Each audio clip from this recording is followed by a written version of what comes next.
अच्छा, जो ये वाला क्वेश्चन होता है ना जिसमें एफ ऑफ एक्स वाई ज़ी और कोई हमें फंक्शन दिया गया होगा और उसमें से हमारे पास F of X F of Y F of Z calculate करने को बोलेंगे। इसको हमने सोल्व करना होता है पार्शियल डेरिवेटिव से।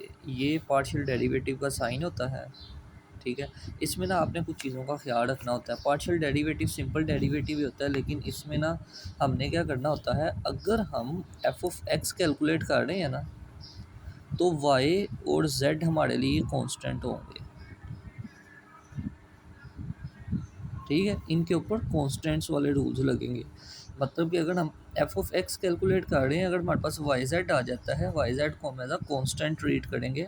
और कांस्टेंट का डेरिवेटिव आपने पढ़ा था, अगर हमारा कांस्टेंट आ जाता है उसका डेरिवेटिव ज़ीरो हो जाता है, ठीक है। अगर वाई और जेड का डेरिवेटिव आएगा एफ ऑफ एक्स कैलकुलेट करते हुए तो उसका डेरिवेटिव क्या होगा, ज़ीरो, ठीक है।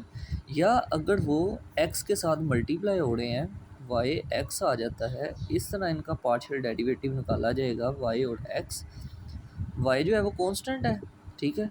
तो कांस्टेंट नंबर क्या आ जाता है, बाहर आ जाएगा, तो वाई बाहर आ जाएगा, partial over partial x into x. तो एक्स का derivative with respect to x क्या होता है, वन, तो ये आ जाएगा खाली वाई। तो ये चीज़ों का ख्याल रखना है। और अगर एक्स प्लस वाई आ जाता है, इसका अगर हम पार्शियल डेरिवेटिव कैलकुलेट करते हैं तो एक्स का डेरिवेटिव अलहदा से और वाई का डेरिवेटिव अलहदा से। एक्स का with respect to x one, y क्योंकि एज अ कॉन्स्टेंट एक्ट कर रहा है तो वाई का डेरिवेटिव ज़ीरो, ठीक है। ये चीज़ों का बस आपने ख्याल रखना है पार्शियल डेरिवेटिव में, बाकी रूल्स सारे वही पढ़ाने वाले लगने हैं। अब सबसे पहले हम क्या करेंगे, एफ ऑफ एक्स कैलकुलेट करेंगे। एफ ऑफ एक्स के लिए हमने फंक्शन हमारा यही रहेगा, two x square plus x y y z minus two. इसमें मैंने क्या किया है कि जो नीचे वाली सारी टर्म है ना, इसको मैंने वन ओवर की फॉर्म में लिख लिया है, ठीक है। वो क्यों लिखा है वो मैं आगे आके जाके आपको बताऊंगा। और जो ऊपर वाली टर्म है उसको मैंने अलहदा ब्रैकेट में लिख लिया है, ठीक है। मतलब इसको मैंने स्प्लिट कर दिया दो टर्म्स में, एक ये टर्म बन जाएगी। ये स्प्लिट इसलिए किया है क्योंकि नीचे वाली टर्म में हमारे पास एक्स नहीं है, ठीक है। अगर एक्स नहीं है तो उसके ऊपर डेरिवेटिव वो सारा एज अ कांस्टेंट ट्रीट होगा। लेकिन यहाँ पे ये सारी टर्म जो है ना, यहाँ पे डेरिवेटिव अप्लाई नहीं होगा, तो ये सारी टर्म डेरिवेटिव से बाहर चली जाएगी, तो डेरिवेटिव सिर्फ एक्स वाली टर्म्स पे लगेगा। तो ये समझ लो एज अ कांस्टेंट है यहाँ पे, क्योंकि अगर इधर एक्स होता तो फिर यहाँ पे मैं वो क्वोशिएंट रूल लगा देता। क्वोशिएंट रूल क्या था कि अगर दो वेरिएबल डिवाइड हो रहे होंगे तो वहाँ पे वो क्वोशिएंट रूल लगता था। लेकिन यहाँ पे नीचे एक्स नहीं है, तो इसलिए एक्स को, इस सारी टर्म को ना मैं बाहर लिख लूँगा। अब हमारे पास अंदर क्या बच जाता है, ऊपर वाली टर्म। ऊपर वाली टर्म में एक्स है तो इधर हम डेरिवेटिव अप्लाई करेंगे। ये नीचे वाली टर्म जो है ना एज इट इज़ साथ चलती रहेगी। तो यहाँ पे क्या हुआ है, ये टू जो है कोफिशिएंट है, कोफिशिएंट हमेशा डेरिवेटिव के बाहर आता है, ठीक है। यहाँ पे D over D of x नहीं लिखना, ठीक है। आपने पार्शियल डेरिवेटिव इस तरह लिखना है, ये वाली टर्म इधर नहीं आएगी, ठीक है, क्योंकि ये पार्शियल डेरिवेटिव है। तो रूल्स वही हैं। ये जो टू है, ये टू आ गया बाहर क्योंकि ये उसका कांस्टेंट है, कोफिशिएंट है, कोफिशिएंट बाहर आ जाता है। एक्स स्क्वेयर इधर पावर रूल लग जाएगा, ठीक है। प्लस यहाँ पे वाई जो है वो क्या एक्ट कर रहा है, एज अ कांस्टेंट एक्ट कर रहा है। तो कांस्टेंट ये भी टर्म जो है हमारी, मैं नेक्स्ट स्टेप में मैंने इसको बाहर लिखा होगा, ठीक है। यहाँ पे जैसे कि ये आ जाता है, तो यहाँ पे मेरा पावर रूल लगा, पावर पहले आ गई, टू पहले आ गए, पावर में से एक कम कर दी और पावर के बगैर उसका डेरिवेटिव लिख दिया। इसी तरह y as a constant act करेगा, वाई बाहर आ गया, और एक्स का विद रिस्पेक्ट टू एक्स हम डेरिवेटिव ले लेंगे। उसके बाद हमारे पास क्या बचता है, ये वाली टर्म साथ ऐसे ही चलती जाएगी।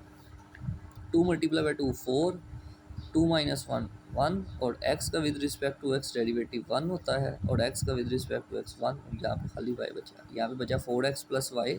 फोर एक्स प्लस वाई इस टर्म से मल्टीप्लाई हो रहा है, तो ये वन से मल्टीप्लाई हो गया, तो हमारे पास एफ ऑफ एक्स का आंसर ये आ जाएगा। फिर आ जाता है एफ ऑफ वाई की बारी। एफ ऑफ वाई में अब अगर हम देखा जाए, फंक्शन हमारा यही रहेगा, ठीक है। तो फंक्शन में अब मैंने चीज़ देखी कि ऊपर भी वाई है और नीचे भी वाई है, मतलब दो वेरिएबल आपस में जब डिवाइड हो रहे होंगे तो वहाँ पे क्या लगेगा, क्वोशिएंट रूल। सिंपल यहाँ पे मैंने क्वोशिएंट रूल लगाया है। नीचे वाली टर्म का स्क्वायर, नीचे वाली टर्म एज इट इज़, ऊपर वाली टर्म का डेरिवेटिव माइनस ऊपर वाली टर्म एज इट इज़ और नीचे वाली टर्म का डेरिवेटिव। ये वाली टर्म बाहर आ गई। अब यहाँ हमने डेरिवेटिव अप्लाई करना है। अब ये जो 2x² है, हम को क्या सोल्व कर रहे हैं, पार्शियल y, ठीक है। तो x² जो है वो एज अ कांस्टेंट ट्रीट होगी प्लस xy। अब ये y इसका क्या है, y एज अ कांस्टेंट है, लेकिन यहाँ पे सॉरी xy का अगर हम y के रिस्पेक्ट से सोल्व कर रहे हैं तो x यहाँ पे हमारा कांस्टेंट है, तो x जो है वो डेरिवेटिव के बाहर, कोफिशिएंट हमेशा डेरिवेटिव के बाहर आ जाता है अगर वो कांस्टेंट टर्म हो। जैसे कि 3y का अगर मैं डेरिवेटिव निकालूँ d/y, तो 3 एक कांस्टेंट है, लेकिन यहाँ पे एज अ कोफिशिएंट एक्ट कर रहा है, तो 3 बाहर आ जाएगा, तो y का विद रिस्पेक्ट टू y 1 आ जाएगा, 3 × 1, तो 3 आंसर आ जाए। इसी तरह यहाँ पे x जो है वो एक कांस्टेंट एक्ट कर रहा है, लेकिन वो y का क्या है, कोफिशिएंट है, तो कोफिशिएंट हमेशा डेरिवेटिव से बाहर आ जाते हैं, और y का विद रिस्पेक्ट टू y हम डेरिवेटिव ले लेंगे। माइनस ये वाली टर्म एज इट इज आ गई। यहाँ पे आ जाता है yz। अब क्योंकि हम y सोल्व कर रहे हैं तो z, फिर जो हमने यहाँ पे रूल अप्लाई किया था, z इसका कोफिशिएंट है, कोफिशिएंट बाहर आ जाएगा, y का with respect to y derivative लिख लेंगे, -2 का डेरिवेटिव, 2 कांस्टेंट है, कांस्टेंट का डेरिवेटिव 0 होता है, वो नीचे लिखा हुआ। अब इसे सोल्व करेंगे, ये वाली टर्म एज इट इज आ जाएगी। अब 2x², क्योंकि y को सोल्व कर रहे हैं तो x² हमारा क्या आएगा, कांस्टेंट, कांस्टेंट का डेरिवेटिव 0 होता है, प्लस y का with respect to y 1, 1 multiply by x, x आ गया, माइनस आ गया, ये वाली term as it is. y का with respect to y 1, z से multiply by z multiply by 1, z आ जाएगा, और 2 इज़ अ कांस्टेंट, कांस्टेंट का डेरिवेटिव 0। अब हमारे पास yz -2 मल्टीप्लाई होगा x के साथ, 2x² प्लस xy मल्टीप्लाई होगा z के साथ, तो नीचे वाली टर्म एज इट इज़। उसके बाद मैंने क्या किया कि ये x जो है ना yz के साथ मल्टीप्लाई हुआ है, xyz -2x। इसी तरह नेक्स्ट टर्म में क्या था कि z जो है वो 2x² से मल्टीप्लाई होगा, तो ये आ जाएगा 2x² z माइनस xyz। तो ये टर्म मैंने वैसे लिख दी। अब ये प्लस की ये माइनस की, ये दोनों कैंसिल हो गई, तो हमारे पास ये टर्म बच गई, ठीक है। और इसी तरह मैंने सोल्व, तो मेरे पास ये टर्म आ गई, और इसी तरह मैंने f(z) ये सारा सॉल्व किया है।